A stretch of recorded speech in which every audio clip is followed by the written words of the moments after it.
성경 말씀 우리 함께 읽도록 합니다. 베드로후서 1장입니다.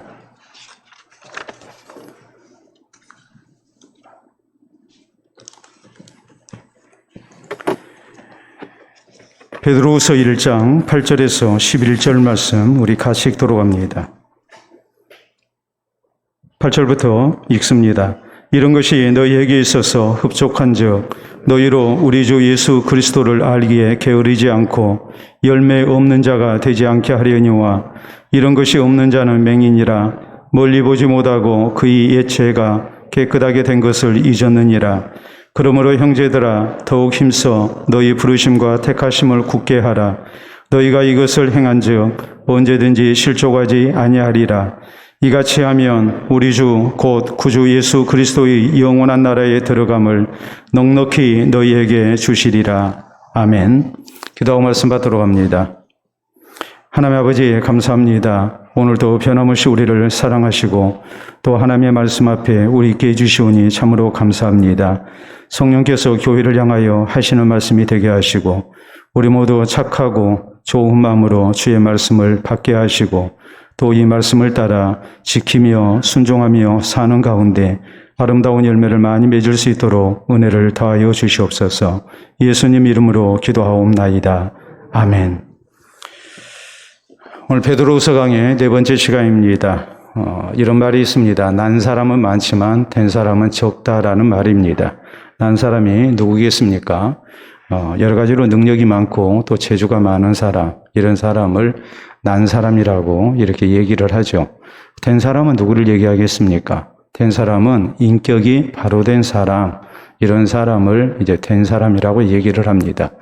그렇기 때문에 난 사람은 많지만 된 사람은 적다. 이 말의 의미는 세상에 능력 많고 또 재주 좋은 사람들 많지만 정말 그 인격이 바로 돼서 이렇게 존경할 만하고 또 따를 만한 그런 사람은 그렇게 많지 않더라는 말입니다. 그렇기 때문에 이 말씀은 우리에게 어떤 신앙의 자세 또 삶의 자세를 가르치겠습니까? 난 사람 되려고 하기보다는 된 사람 되기를 힘쓰는 그런 사람이 되어야 하고 또 하나님의 백성이 되어야 함을 우리에게 아울러서 이제 강조하는 그런 교훈이 되겠습니다. 우리는 지난 시간에 구원받은 성도는 믿음의 덕을 또 지식을 절제를 그리고 인내와 경건과 또 형제 우애와 사랑을 더해야 한다는 그런 내용의 말씀을 살폈습니다.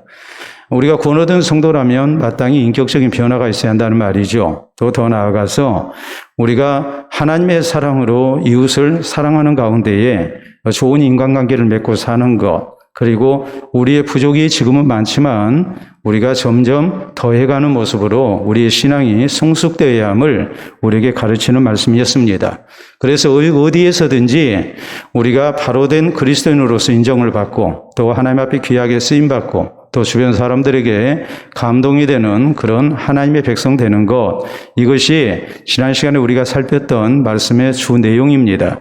오늘 성경 말씀은 우리가 이런 사람 되기 위해서 어떻게 해야 우리의 인격이 성숙될 수 있겠는가, 그 방법에 대해서 이제 말씀하는 내용입니다.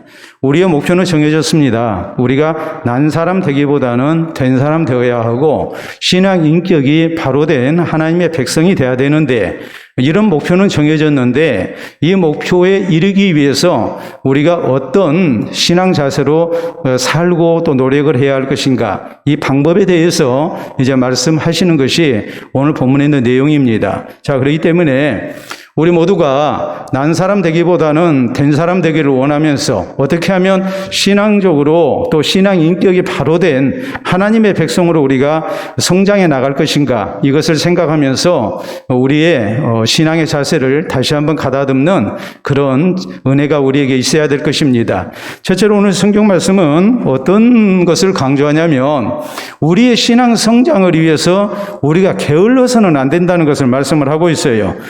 지금 지금 이 상태에서 만족하지 말고 우리가 더욱 힘쓰는 모습으로 우리의 신앙이 성숙되도록, 우리의 신앙 인격이 바로 되도록 우리가 노력을 해야 함을 강조합니다. 자, 거기 8절 이하에 있는 말씀 봅니다.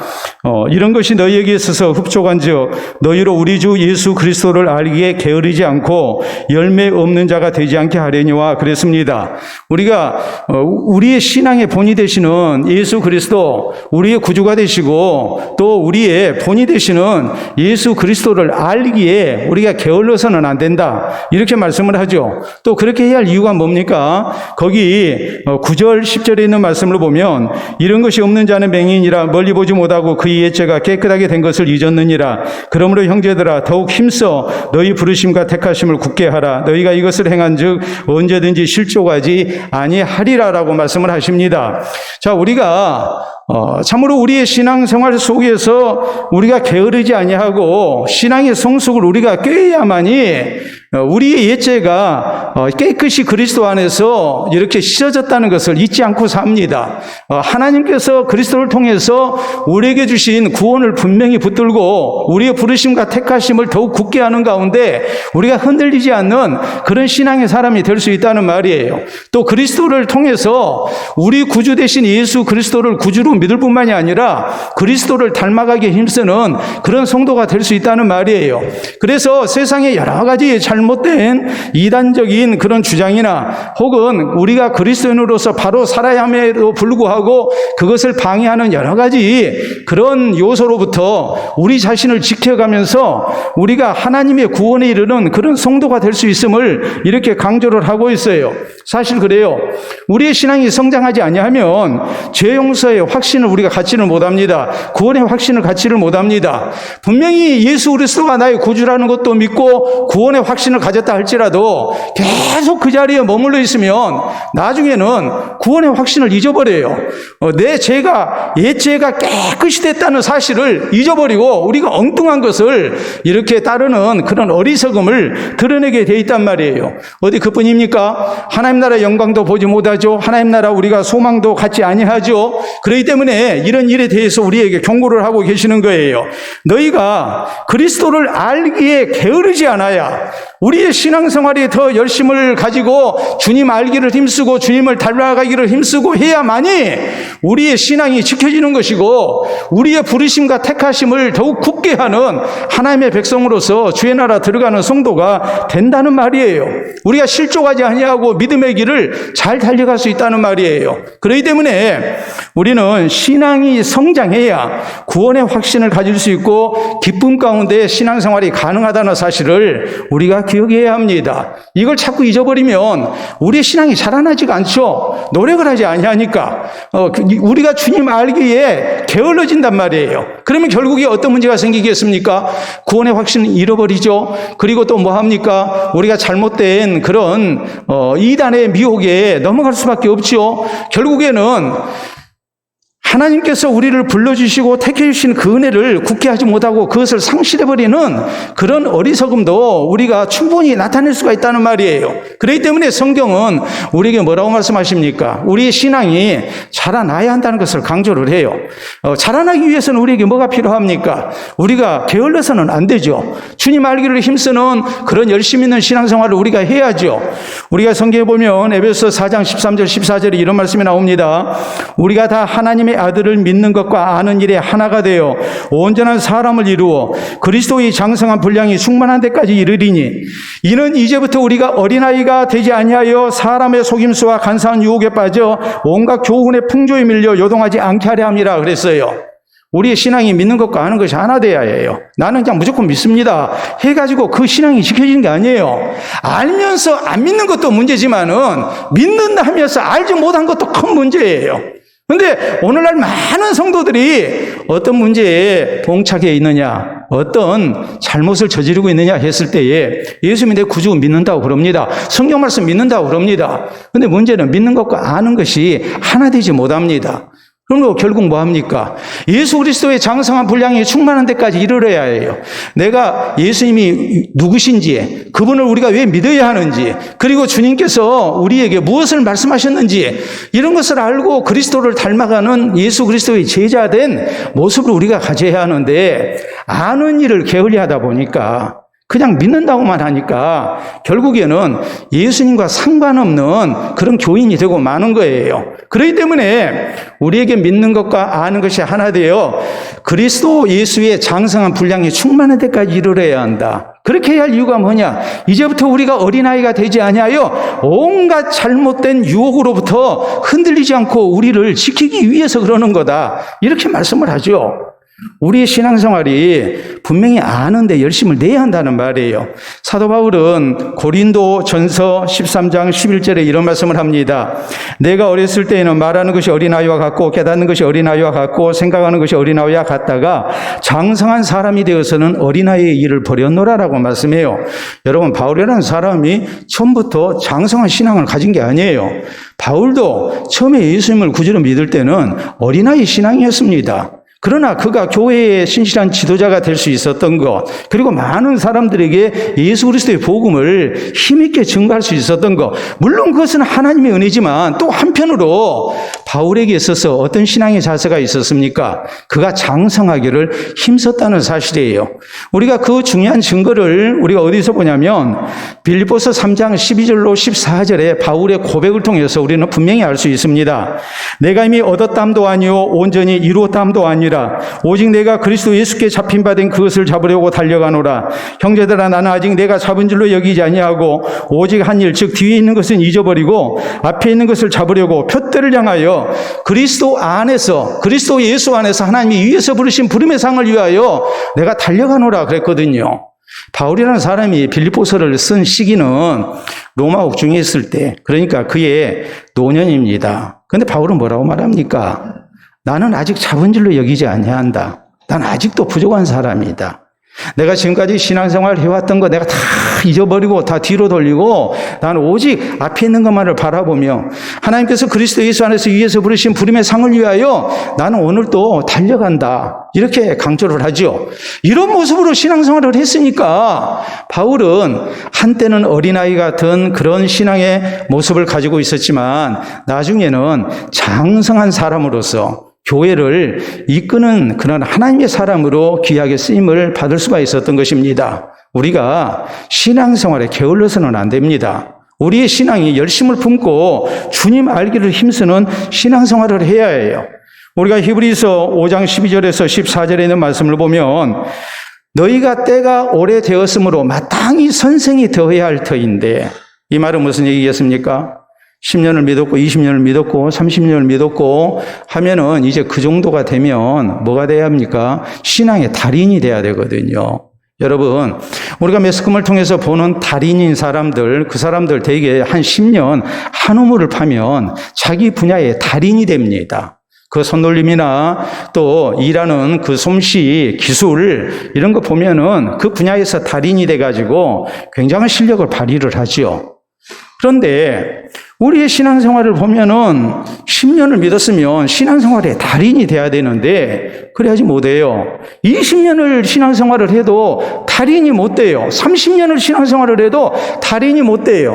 물론 나는 신앙생활의 달인이 됐다 이렇게 하고서 우리가 교만한 마음을 가져서는 안 됩니다. 그러나 중요한 것은 그래도 한 분야에서 20년, 30년을 우리가 신앙생활을 했다면 거기에 대해서 뭔가 남들보다 더 뛰어난 모습을 나타내야 하는 것이 정상이잖아요.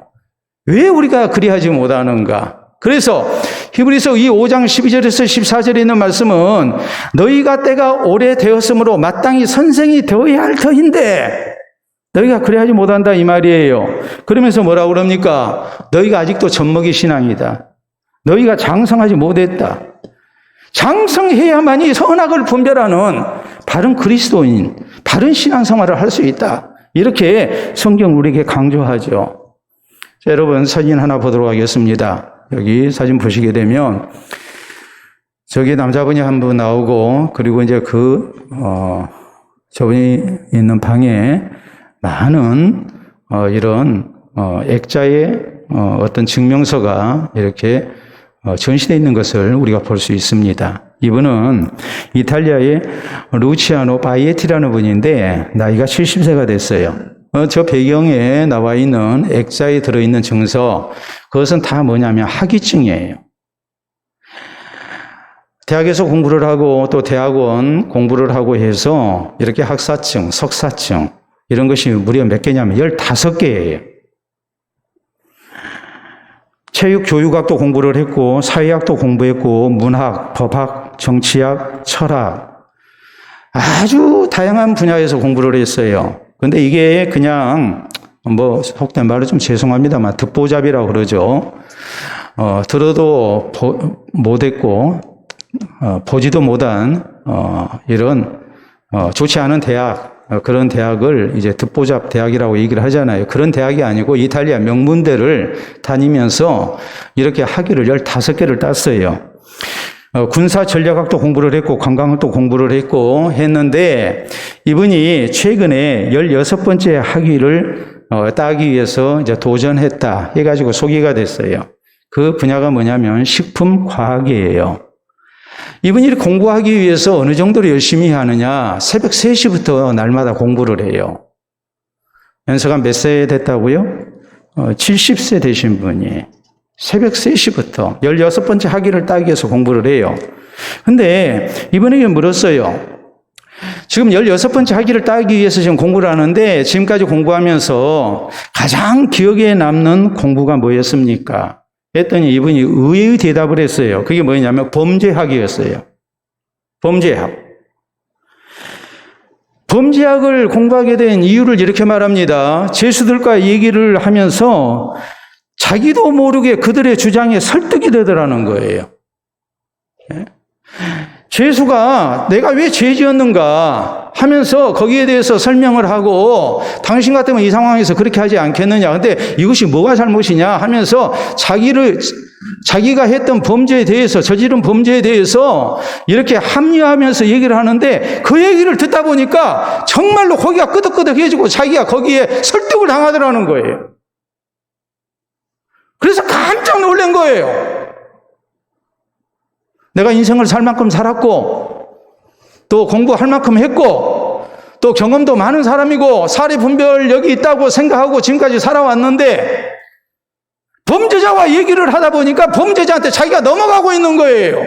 그러니까 굉장한 쇼크를 먹었어요. 충격을 받았어요. 아, 이래서는 안 되겠구나. 범죄학에 대해서 내가 공부해야 되겠구나. 그리고서 범죄학을 공부를 했다는 거예요. 여러분, 우리가 이런 것을 생각하면 우리 자신이 얼마나 부족한가를 생각해야 합니다. 우리 신앙생활에 게으름이 있어서는 안 돼요. 우리가 신앙이 성장하기 위해서 더욱더 우리가 열심을 내야 해요. 그래서 예수 그리스도가 누구신지 예수 그리스도를 알기에 게을러서는 안 돼요. 구원의 확신을 가져야 해요. 시간이 흐르면 흐를수록 더욱더 확신 가지고 우리의 부르심과 택하심을 더욱 굳게 하는 성도가 돼야 돼요. 그런데 나이 들어가면 점점 구원의 확신을 잊어버립니다. 자라나지를 못하니까.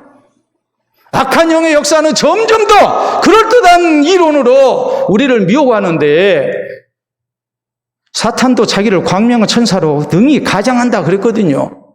그러면서 우리를 미혹하는데 우리가 주님 알기에 게을러버리면 결국 내 신앙도 지키지 못하고 우리는 바른 그리스도인이 될 수가 없는 거예요.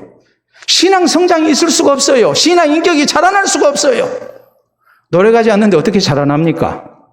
절대 자라날 수 없죠. 이런 것을 생각해서 우리는 신앙생활에 더욱 열심을 내야 합니다. 게을러서는 안 됩니다. 예수님이 누구신가를 우리가 알기에 힘써야 합니다. 그래서 내 죄가 그리스도 안에서 다 용서받았다는 확신 속에서 우리가 그리스도를 닮아가는 주의 제자가 돼야 되고 하나님께서 우리를 불러주시고 택해주신 그 은혜를 더욱더 굳건히 하는 그런 모습으로 우리가 신앙생활하는 성도가 돼야 되고 온갖 미혹의 역사 속에서 흔들리지 아니하고 우리가 믿음의 길을 곧바로 갈 수 있는 내 신앙을 지키고 다른 사람의 신앙을 지켜줄 수 있는 그런 성숙된 그리스도인이 될 수 있어야 합니다. 두 번째, 오늘 성경 말씀은 우리가 신앙적으로 된 사람이 되기 위해서 필요한 것이 뭔가? 우리의 신앙이 자라나기 위해서 우리에게 필요한 것이 뭔가 했을 때에 궁극적으로 신앙의 열매를 맺어야 한다고 강조를 해요. 자, 거기 8절에 있는 말씀 제가 다시 봅니다. 이런 것이 너희에게서 흡족한즉 너희로 우리 주 예수 그리스도를 알게 게으르지 않고 열매 없는 자가 되지 않게 하려니와 그랬어요. 왜 우리가 믿음의 덕을 더해야 하고 지식을 더해야 하고 절제를 더해야 하고 또 인내와 경건과 형제 우애와 또 사랑을 더해야 하는가? 그런 것을 더해야 우리가 열매 맺는 그리스도인이 되기 때문이다라고 말씀을 합니다.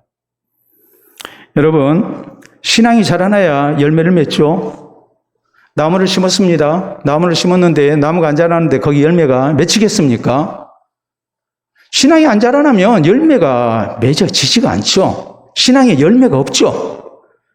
왜 우리가 신앙의 열매를 맺어야 하는가?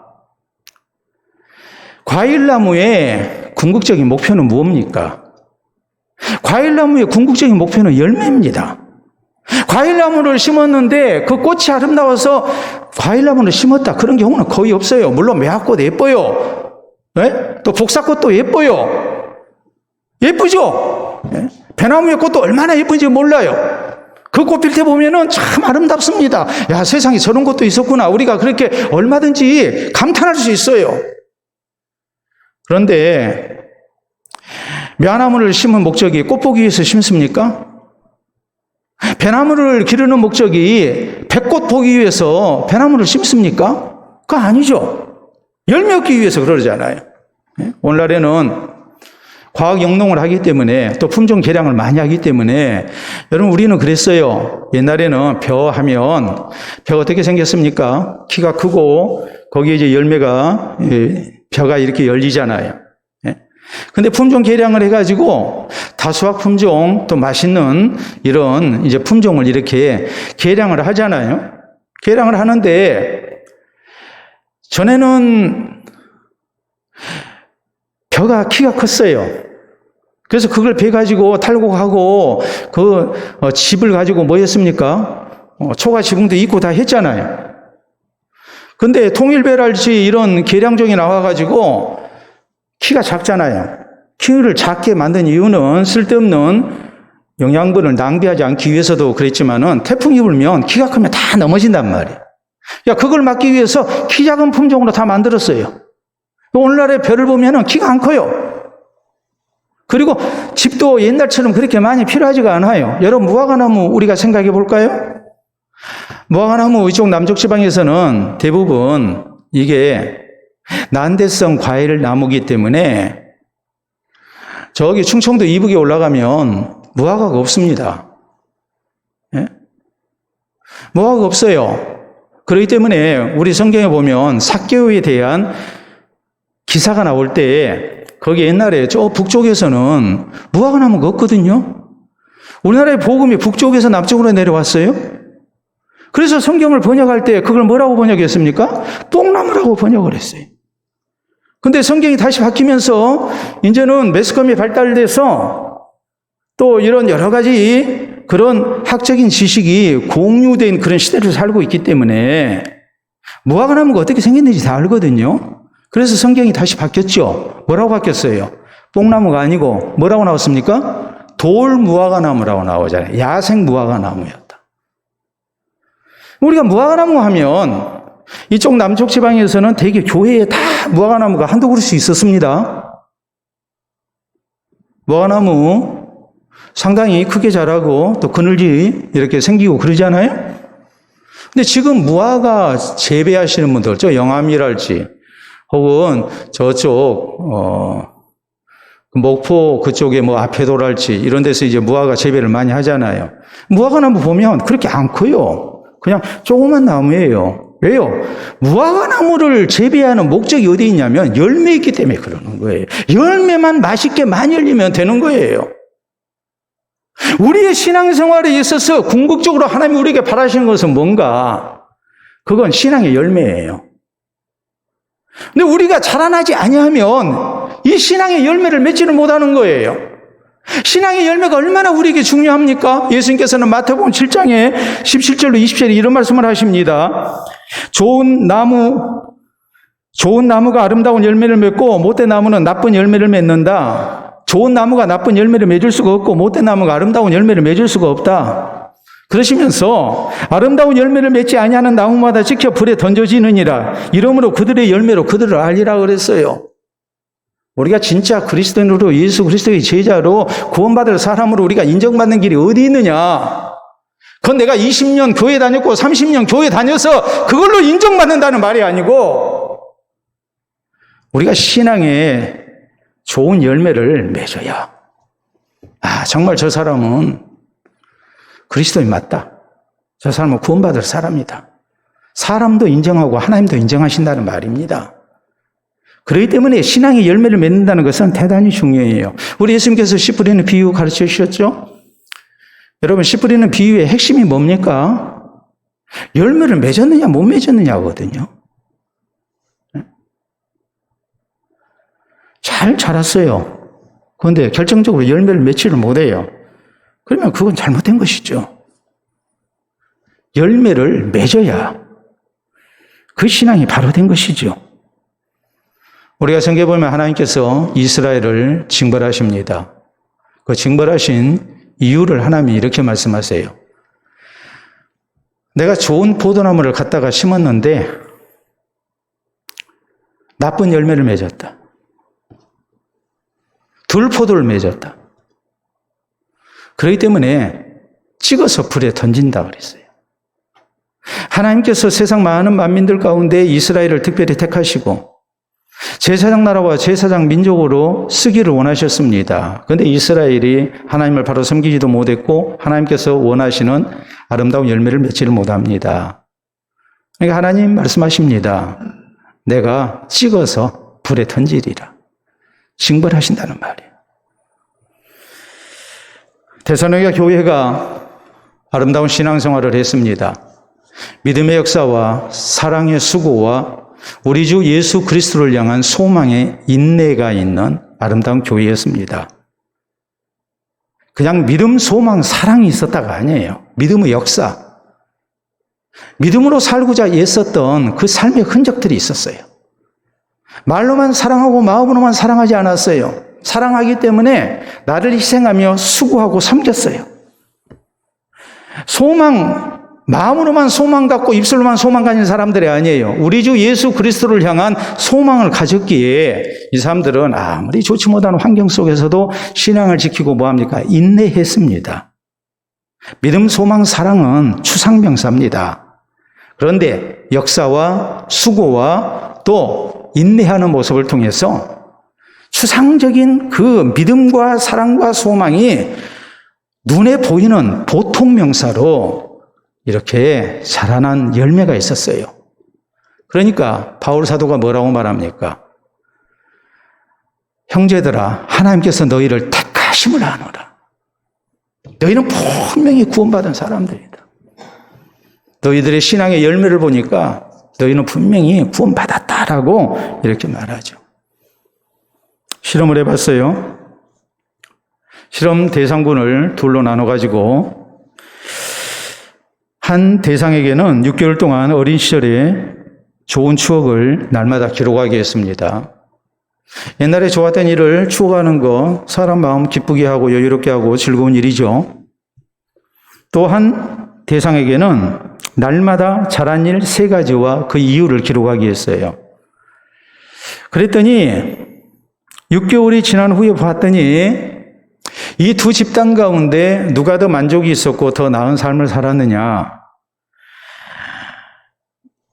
날마다 잘한 일 3가지를 기록하고 그 이유를 썼던 사람들이 3주가 지났을 때에 정신적으로 또 신체적으로 고통이 완화되고 스트레스가 감소되더라는 거예요. 그리고 자신감과 자존감이 증가되고 또 더 노래가는 사람이 되더라는 거예요. 그런데 옛날 과거 좋았던 것 추억만 하는 사람은 신체적으로나 정신적으로 그 수준에서 벗어나지는 못하더라는 거예요. 성장을 못하더라는 거예요. 여러분, 과거의 좋았던 추억보다도 날마다 아름다운 삶의 열매가 있을 때 사람은 더 행복합니다. 그리고 자존감을 갖습니다. 그리고 자신감을 가지고 더욱 노력할 줄 아는 사람이 돼요. 이런 사람이 더 나은 인생을 살아요. 그렇기 때문에 우리의 신앙생활도 마찬가지인 것을 알아야 합니다. 좋았던 과거만 생각하고 거기 머무르면 안 돼요. 나 젊었을 때 나도 열심히 했는데, 나 집사 때는 이랬는데, 우리 교회 옛날 개척교회 때 우리 열심히 했지. 그렇게만 생각하고 머무르면 안 된다는 말이에요. 날마다 신앙의 아름다운 열매를 맺기 위해서 우리가 노력을 해야 한다는 말이에요. 열매 맺기 위해서 신앙이 성숙돼야 하고 성장해야 한다는 말이에요. 그래야만이 우리는 구원의 확신을 얻습니다. 실족하지 않습니다. 그리고 구원의 분명한 증거를 가지고 힘있는 신앙생활을 해나갈 수가 있습니다. 점차적으로 우리의 나이가 들어가면서 교회도 고령화되는 그런 현상이 있습니다. 그런데 우리의 신앙은 고령화되지 말아야 합니다. 늘 새로워야 합니다. 내가 오늘 신앙생활 처음 하는 것처럼 내가 더 신앙생활 잘해야 되겠다 생각하고 우리가 늘 신앙의 열매 맺기를 힘쓰는 그런 열심히 있는 모습, 자라나는 모습이 우리에게 있어야 합니다. 옛날에 열매 많이 맺힌 것, 그걸로 우리가 만족하고 있으면 절대로 안 된다는 말이에요.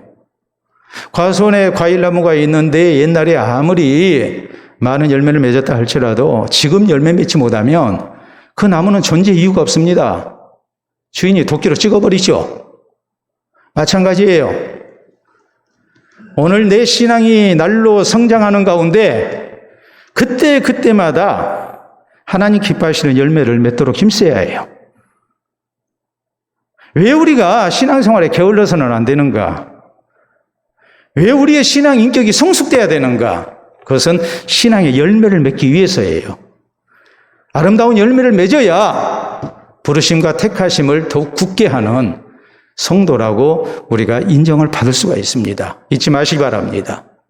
자, 세 번째로 우리가 신앙 인격이 성숙되기 위해서 또 무엇을 우리가 생각해야 할 것인가? 그 길이 어디 있는가? 그건 마지막 심판을 기억하고 사는 거예요. 자, 거기 11절에 있는 말씀 우리 같이 읽습니다. 큰 소리로 읽습니다. 이같이 하면 우리 주 곧 예수 그리스도의 영원한 나라에 들어감을 넉넉히 너희에게 주시리라. 우리 주 곧 구주 예수 그리스도의 영원한 나라. 여러분, 이 말씀은 우리가 넉넉히 구원받으려면 신앙이 성숙돼야 한다는 말이죠. 또 성장해야 한다는 말이죠. 그래서 신앙의 아름다운 열매를 맺어야 한다는 말이죠. 이걸 역으로 우리가 또 생각을 하자면은 우리가 바른 신앙생활을 하고 인격적인 신앙 성숙을 위해서 우리에게 필요한 것이 무엇인가? 그것은 마지막 하나님의 심판이라는 말이에요. 왜 우리의 신앙이 성장해야 하는가? 왜 우리가 인격적으로 성숙돼야 되는가? 왜 우리가 게으르지 말아야 하는가? 왜 우리가 신앙의 아름다운 열매를 맺어야 하는가? 그 모든 것은 마지막 구원받기 위해서예요. 그것 때문에 우리가 신앙이 성장해야 하는 것이고 성숙돼야 되는 것이고 우리가 게을러서는 안 되는 것이고 또 우리가 아름다운 신앙의 열매를 맺어야 하는 거예요. 그러면 궁극적인 이런 신앙의 아름다운 목표를 이루기 위해서 우리가 가져야 할 신앙의 자세는 뭐겠습니까? 그 반대로 생각해야죠. 내가 이렇게 믿어가지고 내가 하나님 앞에 아름다운 모습으로 설 수 있을까? 내가 이래가지고 구원받았다고 말할 수 있을까? 하나님이 나를 인정해 주실까? 그것을 우리가 늘 생각을 해야죠. 사실 목회자가 여러분에게 왜 그렇게 신앙이 안 자라십니까? 나 권사님 보면 답답해 죽겠어요. 그런 소리 할 수 있겠습니까?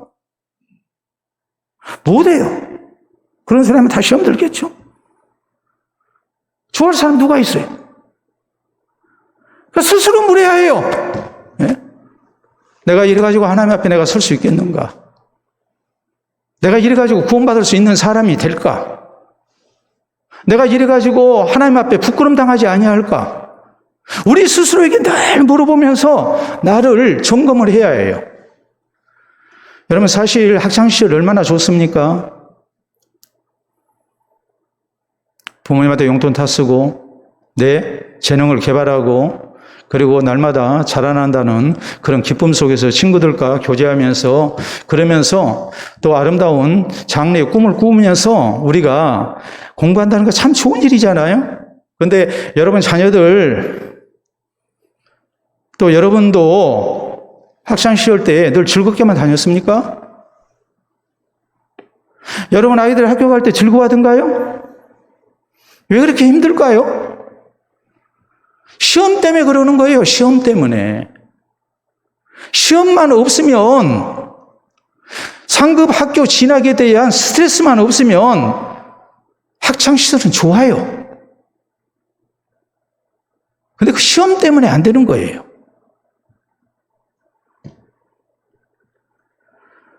내가 공부를 열심히 했는지 안 했는지 그 모든 것이 분별이 되잖아요. 그러니까 억지로라도 공부를 해야 해요. 그러니까 힘든 거예요. 공부하기 싫은데 공부 열심히 하려니까 힘들죠. 우리가 신앙생활을 게으르지 말고 열심히 해야 할 이유, 우리의 신앙이 성장하고 신앙 인격이 자라나고 또 아름다운 열매를 맺어야 할 이유, 무엇 때문입니까? 마지막 심판 때문에 그러는 거예요. 우리가 그냥 이 땅에서 신앙생활하고 끝나버리면 아무 상관없어요. 근데 죽고 난 다음에 세상이 있거든요. 우리가 하나님 앞에 서야 하거든요. 우리가 교회를 다니고 우리가 신앙생활하는 최종적인 목표는, 또 궁극적인 목적은 구원받기 위해서입니다. 우리가 하나님 나라의 영원한 영광과 생명 가운데 들어가기 위해서 우리가 신앙생활을 하는 겁니다. 그것 때문에 우리가 이 고생을 하는 거예요. 다른 거 없어요. 우리가 이 땅에서 좀 편하게 살기 위해서, 좀 잘 먹고 잘 살기 위해서 우리가 신앙생활을 하지 않습니다. 왜 내가 내 몸을 쳐서 복종시키면서 우리가 그리스도를 닮아가야 하는가? 그건 구원 문제 때문에 그러는 거예요. 구원 문제 때문에. 베드로전서 1장 9절에서 이미 우리가 말씀을 살폈잖아요. 믿음의 결국은 뭐라고 그랬어요? 영혼의 구원이라고 그랬거든요. 성경은 하나님 나라의 영광과 영생에 대한 것, 반대로 지옥 형벌에 대해서, 영벌에 대해서 우리에게 분명하게 말씀을 합니다. 우리 예수님께서 들려주신 많은 내용들이 있죠. 마태복음 10장에 보면 제자들 전대여행 보내시면서 너희가 공에 끌려가서 이렇게 재판을 받고 위협을 당하게 될 때에 몸은 죽여도 영혼은 어떻게 하지 못하는 자를 두려워하지 말고 너희 몸과 영혼을 지옥불에 함께 멸하시는 하나님을 두려워해라. 이 땅에서의 재판이 두려운 것 아니다. 하나님 앞에서의 심판이 더 두렵다라는 것을 알아라. 알곡과 가라지 비유를 통해서 교회 가운데 부르심받았다 해서 다 구원받는 건 아니다고 경고하셨죠. 가라지도 있거든요. 그럼 내가 알곡 돼야 하잖아요. 양과 염소의 비유를 할지 혹은 달란트 비유를 할지 이런 것들이 뭘 말씀합니까? 마지막 심판이 있다는 것을 강조하죠. 사도 바울이 신앙생활 할 만해서 했습니까? 바울은 자기의 신앙생활에 대해서 뭐라고 고백했습니까? 디모데후서 4장 7절 8절에 보면 내가 선한 싸움을 싸우고 나의 달려갈 길을 마치고 믿음을 지켰으니 이제 후로는 나를 위하여 의의 멸류관이 예비되었으므로 죽어도 의로우신 재판장께서 그날에 내게 주실 것이요 나뿐 아니라 주의 나타나심을 사모하는 모든 자에게도니라 그랬거든요. 신앙생활 할 만해서 한 게 아닙니다. 선한 싸움을 싸워야 했습니다. 달려갔기를 생각하면 아득합니다. 멉니다. 쉽지가 않습니다. 여기 달려갈 길이라고 했을 때 이것은 사도 바울이 고대 그리스에서 유행했던 올림픽의 마라톤 경기를 염두에 두고 쓴 성경이다라고 이렇게 해석을 합니다. 여러분 마라톤 쉽습니까? 42.19km라는 그 먼 거리를 달리는 것이 쉽습니까? 아니죠. 믿음 지키는 것이 쉬웠을까요? 절대 쉬운 일 아니죠. 근데 이 모든 것 잘 감당했던 이유가 무엇입니까? 의로우신 재판장 앞에 내가 서야 하기 때문입니다. 요한계시록에 있는 말씀을 보면 성경은 마지막으로 우리에게 경고하신 게 뭡니까? 최후 심판이죠. 각 사람이 하나님의 심판대 앞에 서게 될 것이다. 지금 우리가 이렇게 함께 하나님 앞에 예배 드립니다마는 우리가 죽어 세상 떠나고 난 다음에 하나님의 심판대 앞에 설 때는 1대1로 서야 합니다. 그것을 우리가 잊어서는 안 돼요.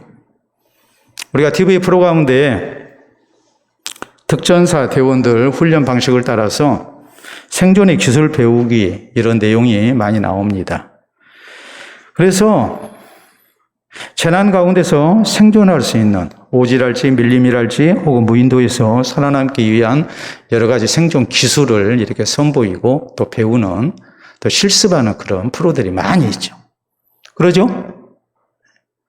거기 보면 라이터 불도 없고 성냥도 없는데 불 피우기랄지 또 바닷물을 어떻게 정제해서 물을 얻는가 물 한 방울 얻을 수 없는 상황에서 어떻게 해야 물을 얻어서 내가 생존할 수 있는가 혹은 식량을 어떻게 얻어야 할 것인가 비바람이 부는데 잘못하면 체온이 떨어져서 사람이 죽을 수밖에 없는데 그런 상황 속에서 잠자리를 어떻게 해야 할 것인가 비막이라고 그러죠. 비막을 어떻게 설치하는가 그 외에 동서남북 방향도 잘 식별해야 하지 않습니까? 방향 식별은 어떻게 해야 하는가 이런 등등의 생존 기술이 선보입니다. 근데 우리가 그런 것을 보면 열광을 해요. 와, 저 사람들은 굉장히 잘 배웠다. 굉장히 강하다. 어디다 던져놔도 살아남겠구나. 근데 우리가 그런 사람들의 생존 기술을 보면서 그냥 대리만족만 얻기 위해서 보는 건 아니에요. 물론 특전사랄지 이런 데 있는 특수직에 종사하는 그런 사람들은 항상 위험에 자신이 노출된다는 그런 상황을 가정하면서 거기서 살아남기 위한 생존 훈련을 해온 것이 사실이에요. 그런데 우리가 그런 것을 보는 이유는 뭐냐? 단순한 대리 만족뿐만이 아니라 나도 언젠가 잘못하면 저런 상황에 빠질 수도 있겠다. 그러니까 하나라도 배워놓으면 좀 좋겠다. 이런 공감이 가기 때문에 보는 거예요. 그리고 야, 사람의 잠재력이 저렇구나. 알아놓으면 이게 참 좋겠구나. 그런 생각을 우리가 하잖아요. 그리고 그 상황 속에 내가 놓이게 되면은 나도 생존을 할 수 있겠구나라는 그런 자신감이 생기잖아요. 여러분, 재난이라는 것은 모든 사람이 오는 것은 아닙니다. 속된 말로 재수 없는 사람들한테 재난이 찾아오겠죠. 예? 운전하는 사람이 다 교통사고 나는 건 아니잖아요. 원치 않게 아주 극소수가 교통사고 당하죠. 그런데 어느 날 그 사람이 내가 될 수도 있으니까 우리가 조심해야 하는 거죠. 근데 우리의 신앙생활에 있어서 그 결국이 하나님 앞에서의 심판인데 이것은 재수없는 사람만 걸리는 일입니까? 성경 뭐라고 말씀하시나요? 우리가 히브리서 9장 27절에 있는 말씀을 보면 한 번 죽는 것은 사람에게 정한 것이요 그 후에는 심판이 있으리니라고 말씀합니다. 이거 다 우리에게 정해진 일이고 우리가 마지막에 가야 할 길이에요. 우리가 마지막에 하나님 앞에 다 심판 앞에 서야 할 사람들이에요. 그러면 우리가 뭐 해야 되겠습니까? 학교 다니는 학생들만 공부 열심히 하고 시험 준비해야 합니까? 신앙생활하는 우리 모두도 결국 하나님 앞에 심판대 앞에 서야 할 사람이라는 것을 생각하면 그걸 생각하면 우리가 게으를 수가 없죠. 열심으로 신앙생활을 해야 하고 우리의 신앙 인격이 자라나야 하고 뿐만 아니라 아름다운 신앙의 열매를 맺어야 하는 것은 우리 발등에 떨어진 불이라고 우리가 생각을 해야죠. 그리고 신앙생활 잘해야죠. 그래야만이 우리가 신앙이 성숙되고 신앙 인격을 바로 하는 가운데 우리 하나님께 기쁨되고 또 우리 하나님께서 우리 가운데 베푸신 구원을 부르심과 택하심을 더욱 굳건히 하는 성도가 될 수 있다는 것을 잊지 마시길 바랍니다. 우리가 길을 가다 보면 혹은 화장실이나 혹은 유원지에서 자주로 볼 수 있는 이런 문구가 있습니다. 확인해 봅니다. 자, 우리 한번 읽어볼까요? 아름다운 사람은 머문 자리도 아름답습니다. 우리가 많이 접하는 내용이죠. 다음 사진 보도록 합니다. 역시 같습니다. 아름다운 사람은 머문 자리도 아름답습니다. 이것은 금연구역으로 지정된 것입니다. 담배 피지 말라는 말이에요. 사랑은 뭐냐? 사랑은 다른 사람 배려하는 거다. 나만 좋다고 옆 사람은 생각 안 하고 담배 피고 아무렇게나 이렇게 꽁초 던지고 하면 안 된다는 말이죠. 공동체를 형성해 나가는 데 있어서 그건 참 기본이죠. 그 다음 내용 또 보면, 자, 유원지 같은 데서 함부로 저렇게 쓰레기 버리고, 뭐, 유원지까지 안 가더라도, 아파트 벤치만 보더라도 많이 보잖아요? 우리 아파트도 외부인이 들어와가지고 벤치에서 앉아서 되게 이제 대학교가 가까이 있다 보니까 학생들이 많이 그럽니다. 와서 그냥 아무렇게나 저렇게 빈 캔 갖다 던져놓고 술병 놔두고 봉지 저렇게 버려놓고 그냥 가죠. 그런 사람을 우리가 아름다운 사람이라고 얘기하겠습니까? 좀 담배 피시는 분들한테 죄송한 얘기인데요. 담배 피시는 분들 가운데 담배 꽁초 길바닥에 안 버리는 사람은 거의 없는 것 같아요. 담배 사가지고 껍질을 벗기면서 버립니다. 그리고 담배 피고 난 다음에 꽁초 버립니다. 다 피고 난 다음에 그 빈 곽도 버립니다. 아무렇지 않게 버립니다. 그러면서 합리화하죠. 난 세금 낸다. 우린 담배를 많이 피기 때문에 애국자다. 그렇게 얘기한다면 누가 좋아하겠습니까? 아름다운 사람이라고 얘기 안 하겠죠. 아름다운 사람은 그 머문 자리도 아름답습니다. 여러분, 아름다운 신앙인은 어떤 사람일까요? 교회가 아주 큰 예배당 지어놨으니까 사람들 많이 모이니까 야, 저 교회 다니는 사람은 아름다운 사람들이다. 그럽니까? 그리스도인이 좋은 옷 입고 다니니까 저 사람은 아름다운 사람이다. 그럽니까? 남들보다 연봉이 높고 좋은 집에서 사니까 저 사람은 아름다운 사람이다. 그럽니까? 그리스도인으로서 아름다운 신앙의 증거는 뭘까요? 다른 게 아닙니다. 우리 아름다운 신앙 인격이에요. 난 사람이 아니라 된 사람이 되어야 해요. 그게 신앙적으로 아름다운 사람이에요. 우리의 목표는 분명합니다. 신앙적으로 된 사람이 되어야 되겠다. 아름다운 신앙 인격의 사람이 되어야 되겠다. 이 목표를 이루기 위해서 오늘 성경은 우리에게 어떤 것을 말씀하실까요? 먼저는 게을러서는 안 됩니다. 늘 성장하기 위해서 우리가 노력해야 합니다. 그리고 우리는 또 명심해야 합니다. 내가 신앙의 열매를 맺고 있는 사람인가? 과거 열매가 아닙니다. 내가 지금 신앙의 열매를 맺고 있는 사람인가? 내가 이 모습으로 하나님 앞에 설 수 있을 것인가?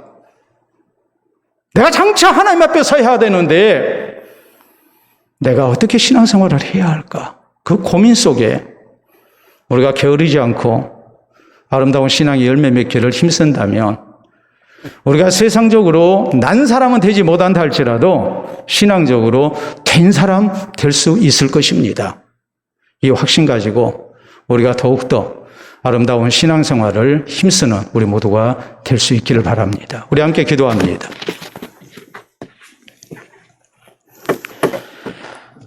성도의 성도됨은, 성도의 신앙 인격은 아름다운 열매로 증명됩니다. 주를 향한 간절한 기도가 우리에게 있기를 바랍니다.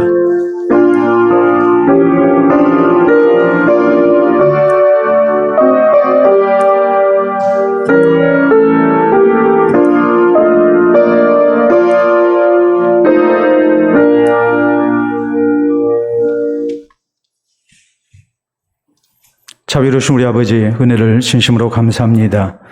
우리의 부족과 허물과 죄가 심히 많음에도 불구하고 또 우리의 나태함과 게으름이 심히 많음에도 불구하고 우리를 끝까지 사랑하시는 주님의 은총 속에 우리가 오늘 또 주를 섬기는 자리에 있게 하시고 또 주의 말씀으로 우리 자신을 다시 한번 살필 수 있게 된 것 진심으로 감사합니다. 살아계신 하나님 앞에 사람 앞에 아름다운 신앙 인격으로 인정받고 또한 주님을 영화롭게 하며 많은 이들을 그리스도에게 인도해야 할 우리들인데 우리 자신 스스로 생각해도 너무나도 부족함이 많음을 주님 앞에 고백 안 할 수가 없습니다. 아버지 하나님이시여 우리를 긍휼히 여겨주시고 다시 우리의 사는 날 동안 우리가 신앙생활의 아름다운 모습 같도록 더욱 힘쓸 수 있기를 원합니다. 신앙 성숙을 위하여 게으른 사람 되지 아니하게 하시고 더욱더 주의 말씀을 따라 우리 그리스도를 닮아가기에 힘쓰는 우리의 모습만 되게 하시고 아름다운 신앙의 열매를 맺어 주님 앞에 부끄럽지 않는 모습으로서는 우리 모두가 되게 해 주시옵소서.